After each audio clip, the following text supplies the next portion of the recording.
Assalamualaikum warahmatullahi wabarakatuh. Innal hamdalillah nahmaduhu wa nasta'inuhu wa nastaghfiruh wa na'udzu billahi min syururi anfusina wa min sayyi'ati a'malina. May yahdihillahu fala mudilla lahu wa may yudlil fala hadiya lahu.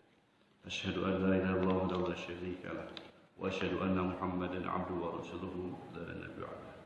Allahumma shalli wa sallim wa barik ala sayyidina Muhammad wa ala alihi wa sahbihi wa man tabi'ahum bi ihsanin ila yaumiddin. Amma ba'du fa ya ibadallah usikum wa iyaya bi taqwallah faqad fazal muttaqun kama qala Allah ta'ala fi kitabil karim wa huwa asdaqul qa'ilin. A'udzu billahi minasy syaithanir rajim. Bismillahirrahmanirrahim. Ya ayyuhalladzina amanu taqullaha tuqatih wa la tamutunna illa wa antum muslimun. Sadaqallahul aliyyul azim wa balagha sunnahul habibul karim wa nahnu ala dzalika syahidin wa syakirin walhamdulillahi rabbil alamin. Insyaallah dimuliakan Allah Subhanahu wa taala. Ayat ini kata para ulama diturunkan Allah Subhanahu wa taala kepada Kangjeng Nabi Muhammad sallallahu alaihi wasallam 1404 tahun yang lalu atau bertepatan dengan tahun kedua hijrahnya Kangjeng Nabi Muhammad sallallahu alaihi wasallam. Jadi setelah Nabi Muhammad sallallahu alaihi wasallam berhijrah 1 tahun kedua Rasulullah sallallahu alaihi wasallam mendapatkan perintah, yaitu yang dimulai dengan ya ayyuhalladzina amanu. Jadi Allah memanggil, Allah menyeru, Allah mengundang kepada siapa? Wahai orang-orang yang beriman. Jadi nama sifatnya iman, nama orangnya mukmin. Alhamdulillah. Jadi yang tidak dipanggil semua orang. Ya Yuhannas, wahai orang manusia, semua orang tidak. Ya orang Arab tidak. Tapi yang dipanggil sama Allah Subhanahu wa taala, ya ayyuhalladzina amanu, wahai orang-orang yang beriman. Apa bedanya orang beriman dan orang mukmin? Dijelaskan oleh para ulama. Beda orang mukmin dan orang beriman itu seperti penyanyi, pul yang suka nyanyi dan orang yang menyanyi. Ya maaf dicontohkan seperti itu. Jadi pul menyanyi, pasti orang penyanyi pasti sudah hebat, sudah mahir, sudah mantap penyanyinya. Tidak ada yang salah, tidak ada yang kurang pada saat menyanyi. Dan orang yang menyanyi seperti kayak kita, kita bisa menyanyi, tapi tidak profesional. Jadi bedanya orang mukmin dan orang beriman. Orang mukmin penyanyi, orang beriman sedang menyanyi. Jadi yang dipanggil sama Allah Subhanahu wa taala orang yang ada di dadanya iman. Semua orang. Tidak semua orang mukmin, orang yang tadi profesionalnya, udah profesional menyanyinya, profesional dalam Islamnya, profesional keislamannya. Tapi dipanggil bagi yang mau masih masuk Islam, dipanggil sama orang Allah Subhanahu wa taala masuk iman. Masih belajar, yang sudah hebat juga masuk orang beriman. Jadi Allah memanggilnya ya ayyuhalladzina amanu, wahai orang-orang semuanya. Apa yang diperintahkan? Kutiba. Kutiba itu asal katanya ditulis, kataba ditulis. Tapi Allah jelaskan itu telah dicatat, diperintah, diinstruksikan, diwajibkan. Apa? Alaikum, kepada kalian semua orang-orang beriman, asya, yaitu berpuasa. Berpuasa berat? Tidak. Kata Allah Subhanahu wa taala menjelaskan, puasa itu sudah diwajibkan juga atas orang-orang sebelum kalian lahir. Kama kutiba 'alal ladzina min qablikum. Sebagaimana aku telah wajibkan kepada orang-orang terdahulu sebelum kamu lahir. Aku telah wajibkan kepada mereka semua untuk berpuasa. Tapi alhamdulillah umatnya Kang Nabi Muhammad sallallahu alaihi wasallam puasanya tidak berat. Tidak larangannya juga sangat sedikit. Beda dibandingkan dengan umat-umat terdahulu, umat-umat sebelum Kang Nabi Muhammad sallallahu alaihi wasallam.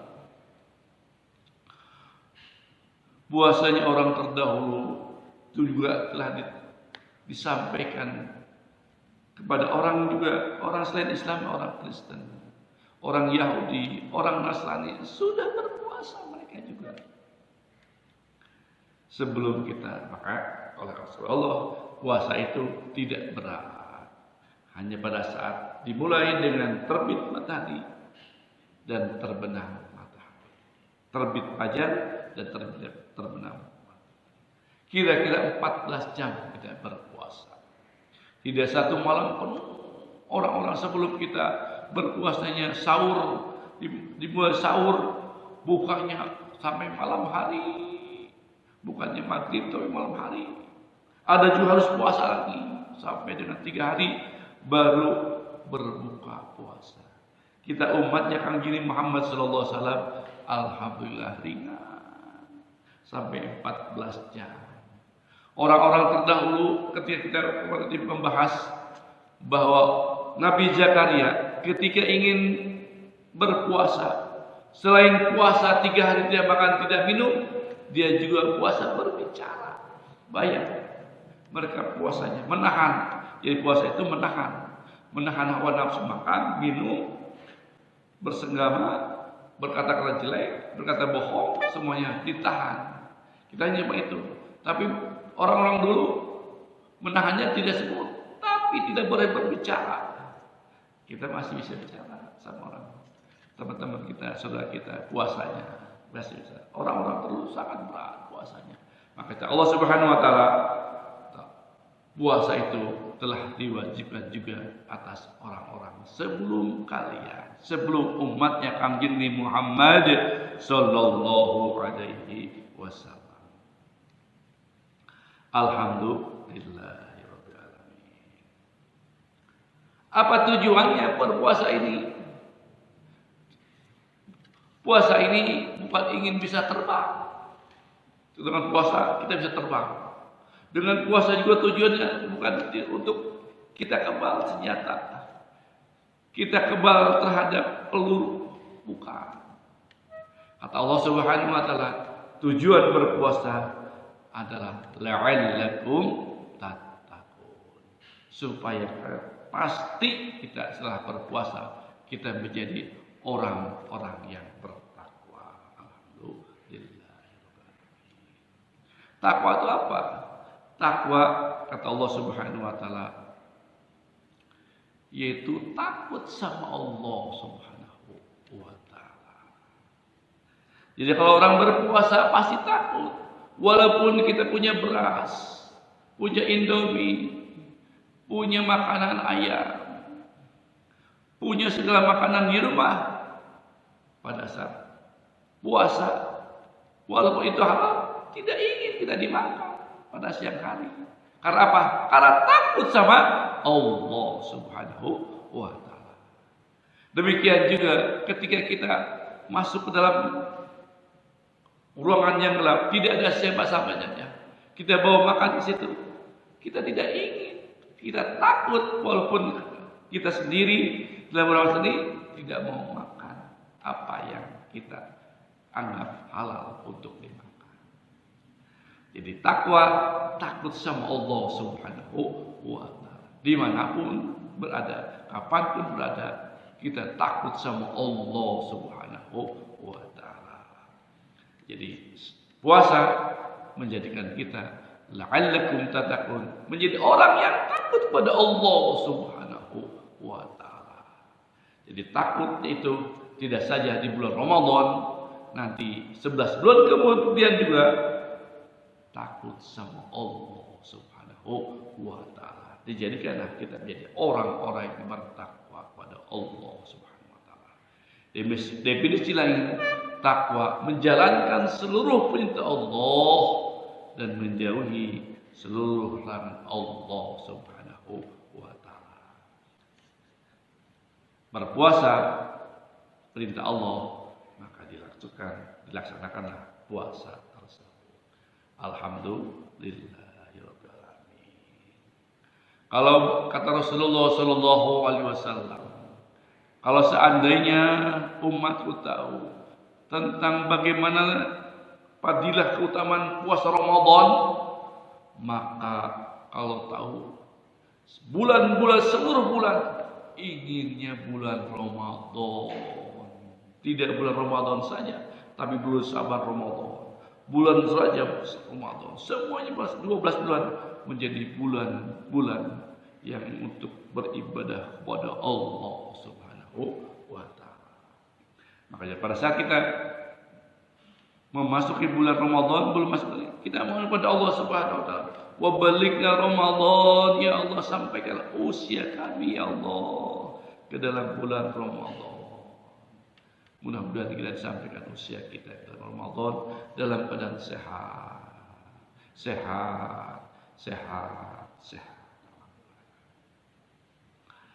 Kemudian dilanjutkan ayatnya. Berapa hari, berapa lama puasanya? Allah jelaskan, ayyaman ma'dudat.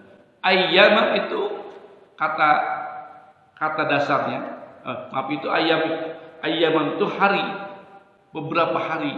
Tapi kalau mufradnya satu hari itu yaum ya, dalam bahasa Arab yaum.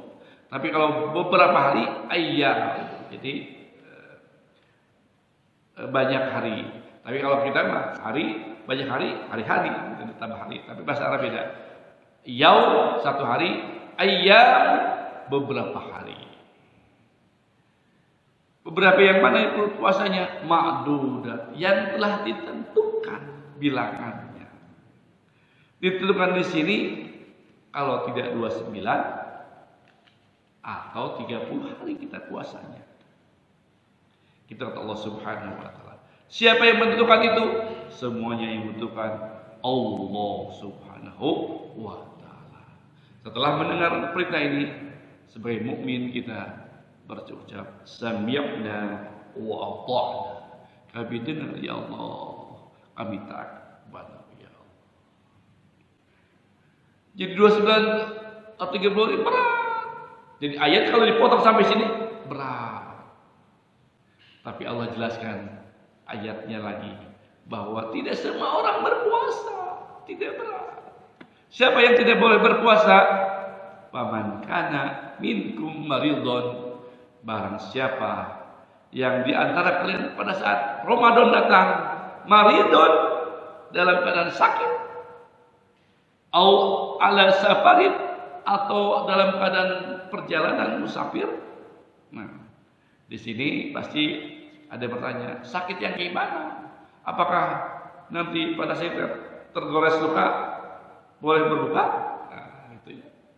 Atau sakit di sini sakit kepala, atau sakit mata, atau tangannya keseleo boleh berbuka? Yang mana yang sakitnya? Sakitnya tergantung dengan kondisi kita sekalian, tergantung hati nurani kita. Jadi kalau sakitnya menurut kita itu bakal membahayakan, berbuka. Gitu ya. Jadi kalau ada yang bertanya, apakah batal puasanya? Tergantung nurani kita. Jadi pada saat coba masakan, kira-kira nurani kita batal nggak? Kalau katanya batal, batal. Gitu. Tapi kalau nurani kita nggak batal, nggak batal. Jadi sesuai hati nurani kita kalau kita berpuasa. Sakitnya itu ya. Jadi sakitnya tidak bisa didefinisikan. Sakit yang mana yang boleh berbuka? Tergantung hati nurani kita. Demikian juga perjalanan kita. Dulu para ulama perjalanan 90 km boleh berbuka. Tapi sekarang jarak 400 km dari Jakarta sampai Surabaya, 400 km hanya ditempuh dengan perjalanan 1 jam dengan pesawat. Jadi sekarang perjalanan juga termasuk bagaimana hati nurani kita. Andai kata perjalanannya jauh, ada sebagian ulama membolehkan berbuka. Tapi ada mayoritas tidak boleh berbuka sesuai dengan hati nurani.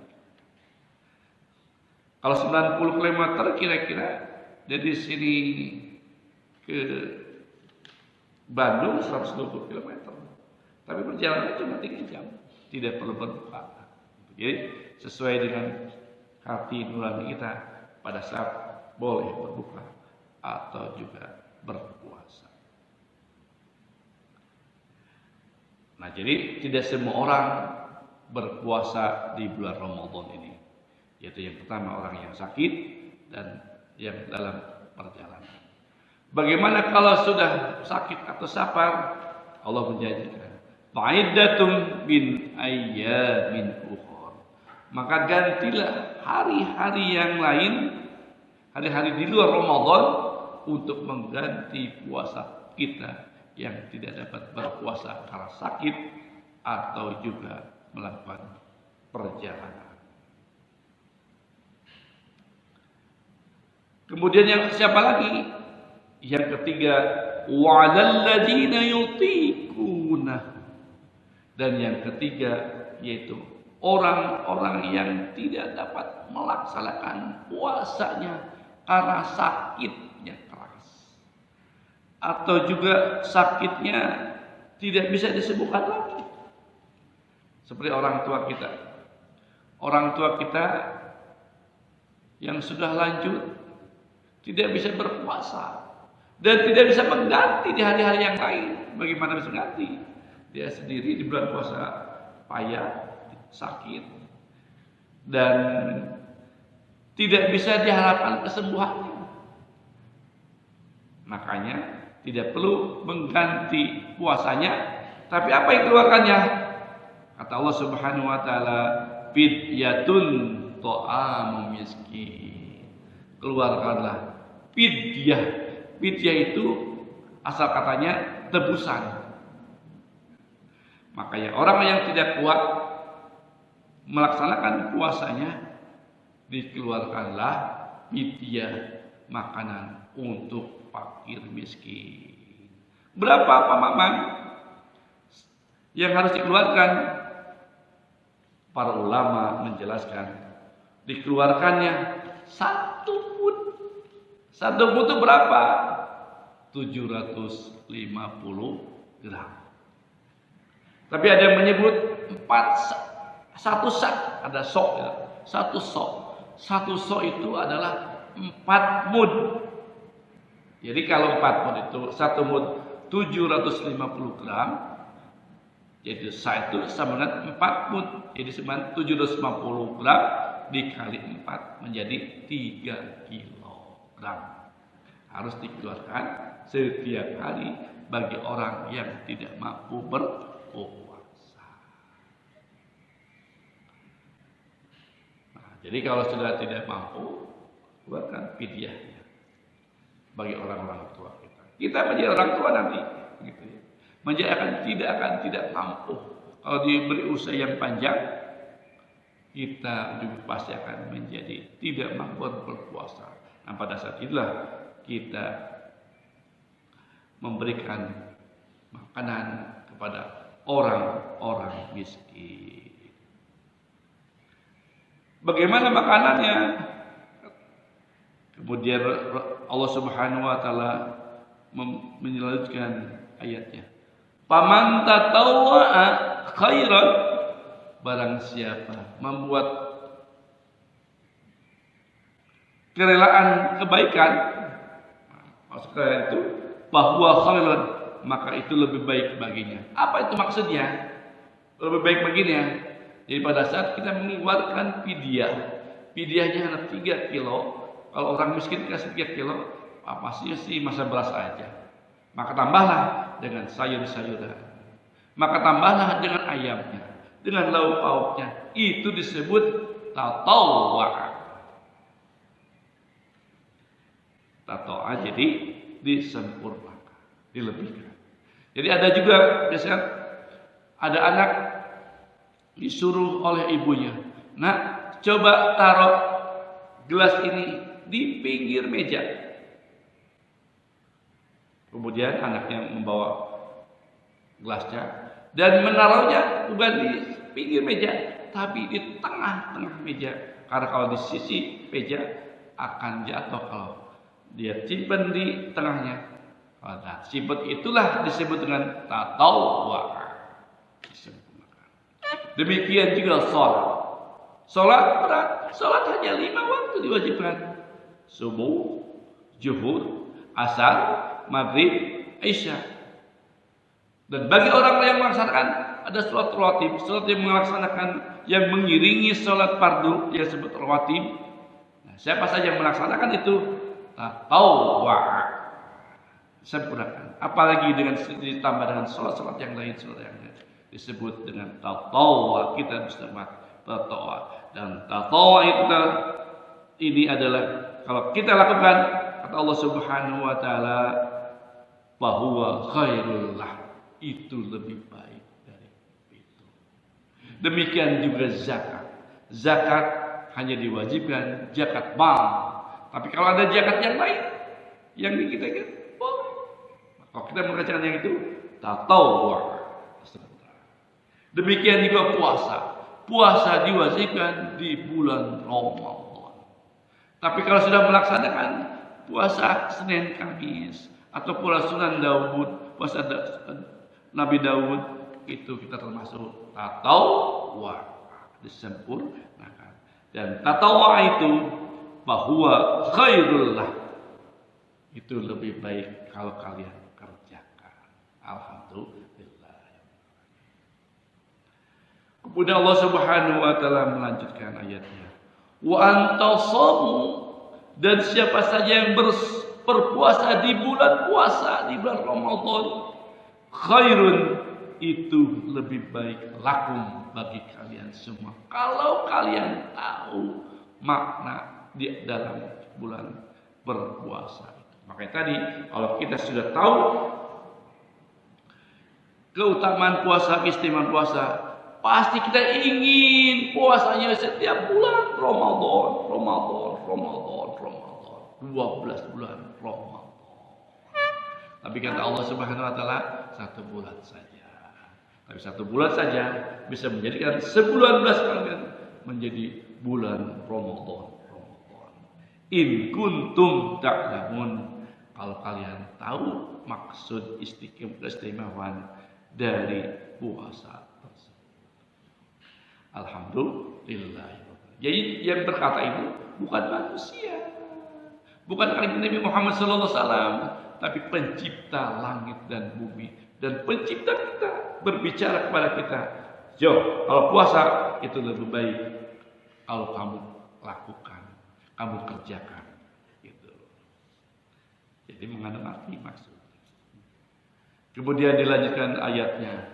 Kapan itu puasanya, ya Allah? Apakah bulan Sa'ban? Apa bulan Rajab? Apa bulan Dzulqa'dah? Bulan apa itu? Allah jelaskan puasanya Syahrul Ramadan. Puasa Ramadan diwajibkan puasa itu di bulan Ramadan. Kenapa di satu bulan Ramadan puasanya? Allah jelaskan allazi, karena di Ramadan unzila fihil Qur'an. Karena dalam bulan Ramadan diturunkannya Al-Qur'anul Karim pertama kali kepada Kangjeng Nabi Muhammad sallallahu alaihi wasallam tanggal 17 Ramadan. Apa isinya? Iqra bismi rabbikal ladzi khalaq. Iqra, kalau di dalam ulama tasawuf disebut dengan zikir jahar, la ilaha illallah. Dan bismika rabbika khalaq disebut dengan zikir khaufi. Jadi Rasulullah SAW pada saat menerima Al-Quran pertama kali sudah mendapatkan zikir jahar dan zikir khaufi. Supaya apa? Supaya khusyuk dulu. Ingat terus sama Allah dalam hatinya dan lisannya terus berzikir kepada Allah Subhanahu wa taala. Kalimat zikirnya adalah yang paling utama, la ilaha illallah. Nah, kemudian 12 tahun kemudian baru mendapat perintah sholat. Jadi sholat setelah Rasulullah SAW mendapat perintah sholat sudah khusyuk hatinya. Baru perintah sholat ada sudah khusyuk dalam sholat. Jadi kalau ingin sholat khusyuk kata Rasulullah SAW, para ulama tasawuf, khusyuk dulu, baru sholat. Pasti sholatnya khusyuk. Kalau dalam di luar sholat tidak khusyuk, bagaimana sholat yang 5 menit bisa khusyuk? Di luar sholat tidak khusyuk. Apa khusyuknya? Berzikir kalimat zikir khaufi di dalam hati. Jadi itu dijelaskan oleh Allah Subhanahu wa taala kenapa puasa Ramadan dijadikan puasa wajib, bukan di puasa wajib itu di bulan Rajab, puasa Syaban atau di bulan-bulan yang lain. Jadi Allah Subhanahu wa taala menjelaskan puasa yang wajib di dalam puasanya di bulan Ramadan. Kemudian bulan Ramadan diturunkan Al-Quran. Apa itu Al-Quran? Hudan linnas. Petunjuk bagi seluruh manusia. Bukan petunjuk bagi orang mukmin saja, tapi kata Allah, hudal linnas, petunjuk bagi seluruh manusia yang ada di jagat raya ini. Jadi, tapi alhamdulillah cuma orang mukminlah yang dapat melaksanakan seluruh isi Al-Quran ini dibandingkan dengan umat-umat yang lain. Karena Allah menyeru bahwa hudal linnas, petunjuk untuk manusia, untuk seluruh manusia. Kemudian Allah jelaskan wabayinat, dan dalam Al-Quran ada penjelasan minal huda, yang ada petunjuk dan dengan jelas dijelaskan oleh Allah penjelasannya. Dan dalam Al-Quran juga ada wal furqan, pemisah atau tolak ukur. Tolak ukur pemisah yang baik dan yang jelek, yang haram dan yang halal, yang mubah. Jadi kata Al-Quran, ini baik. Kata Al-Quran, membantu orang tua, mendoakan orang tua, itu adalah pekerjaan baik. Memakan makanan haram, meminum minuman khamar, itu haram, kata Al-Quran. Jadi semuanya jadi tolak ukur Al-Quran itu menjadi tolak ukur, menjadi kembali kepada Al-Quran.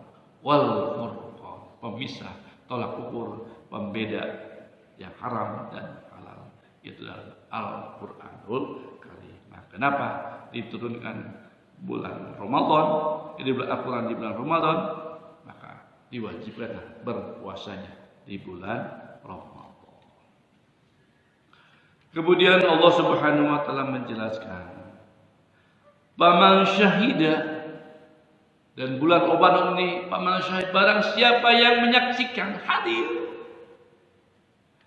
di tempat tinggalnya, di tempat kita sekarang ini, di bulan itu hadir orang berpuasa, maka kata Allah Subhanahu wa taala dijelaskan,